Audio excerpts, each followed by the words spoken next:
Today I'm interviewing Aaron Rowe, a high school guidance counselor at Scioto High School. My name is Aaron Rowe. I am a school counselor here at Dublin Scioto High School. I've been at Scioto for 11 years as a counselor, and then I was here 4 years as a student.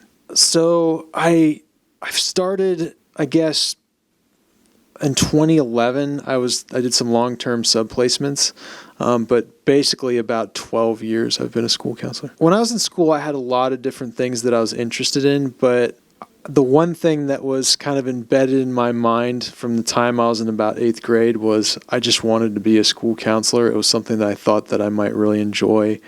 And I came back to it when I was older and made a career out of it. Here, I asked Mr. Rowe what influenced him to do the things he does now and important things he has learned from previous students. The main influence or the major influence in my life to be here right now was my mom. She was a school counselor, and so I think naturally we gravitate towards certain people in our lives, and they have influence on us, whether it's a mentor, a parent, a sibling, a friend, whatever it is, and she had a huge influence on my life. And with her being a school counselor, I saw a lot of the attributes and traits that it takes, I think, to be successful in the career. And I started to see maybe some of those similar traits or passions in myself and decided that maybe that could be a good option for me. It's hard to quantify without going over, into an hour of talking about it, but there's so many different things I've learned. Probably the biggest thing that I've enjoyed learning is about each of my students. Each student's a little bit different.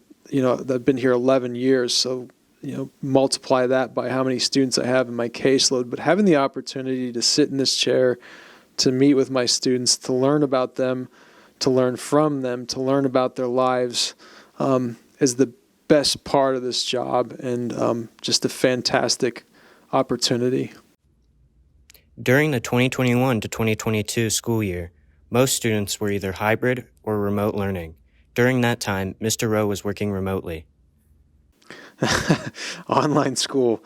It was very difficult to try and balance being at home like everybody else, 24 hours a day, and trying to also make it be work.